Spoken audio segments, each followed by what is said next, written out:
हम लोग बात कर रहे हैं केमिकल रिएक्शन इन इक्वेशन की, लेकिन उससे पहले हम लोगों को बात करनी पड़ेगी कुछ 9th क्लास के, ठीक है ना। पता मुझे अब 9th क्लास की जो बात है उसके अंदर हम लोगों को वैलेंसीज थोड़ी सी समझनी चाहिए, ठीक है ना।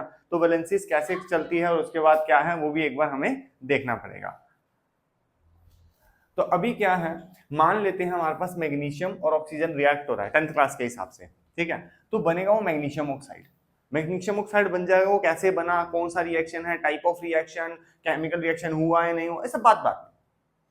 सबसे पहले क्या कि सर ये मैग्नीशियम ऑक्साइड का फॉर्मूला क्या होगा।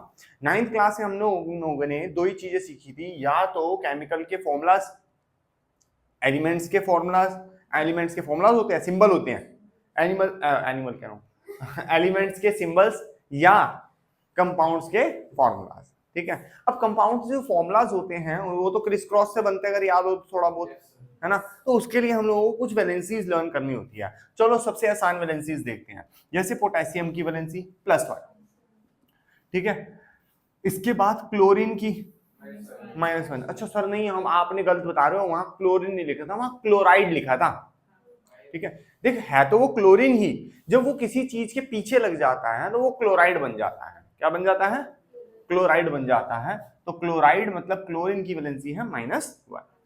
अब इसकी वैलेंसी इसके पैर में और इसकी वैलेंसी इसके पैर में, तो क्या आएगा KCl 1 लिखना अच्छा नहीं लगता, इसलिए KCl ही लिख के छोड़ दे देंगे। चलो एक थोड़ा सा अपर लेवल का, मैग्नीशियम क्लोराइड। मैग्नीशियम कितने हैं?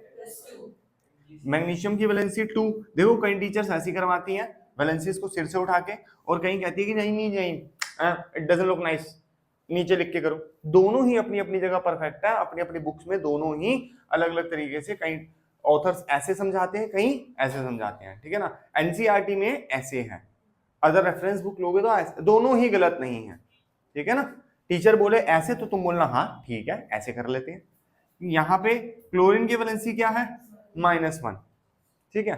देखो जी वैसे आपको जब क्रिस क्रॉस करना है आपको प्लस और माइनस का कोई फर्क पड़ना नहीं चाहिए, ठीक है। लेकिन मैं आप लोगों को फिर भी प्लस और माइनस क्यों लर्न करवाया था, सो दैट आपको ये बता सकूं मैं आगे जाके कि जो प्लस वाला है वो आगे आता है हमेशा, ठीक है। माइनस वाले का कोई दीन ईमान नहीं है।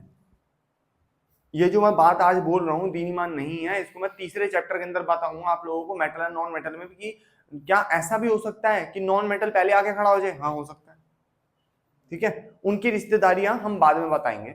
आज हम लोग बात करेंगे किसकी? मेटल और नॉन मेटल की रिश्तेदारी के बारे में। मेटल पहले आएगा, ठीक है, वो पॉजिटिव होता है, इससे याद रख लो, और जो नेगेटिव होते हैं मतलब नॉन मेटल्स वो पीछे आते हैं।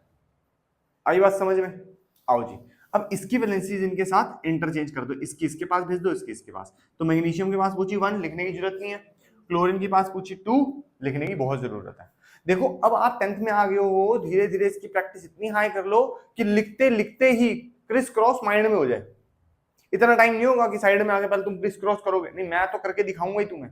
मुझे पता है मेरे पास नालायक बच्चे हैं कुछ, मैं क्या करूं, ठीक है ना। तेरे को नहीं करा बेटा, ऐसे बात कर, लेकिन फिर भी, है ना, आप लोग होशियार बच्चे हैं सारे, आप लोग माइंड में करेंगे इसको, ठीक है। लेकिन स्टार्टिंग में तो नहीं हो सकता, थोड़ी प्रैक्टिस इसकी और हाई कर लेंगे। 9th क्लास में हमने इसकी खूब प्रैक्टिस करी थी, अगर याद हो तो। चलो जी, अब एक बढ़िया और मजेदार, एल्यूमिनियम ऑक्साइड, जल्दी बताइए इसका क्या हिसाब किताब होगा।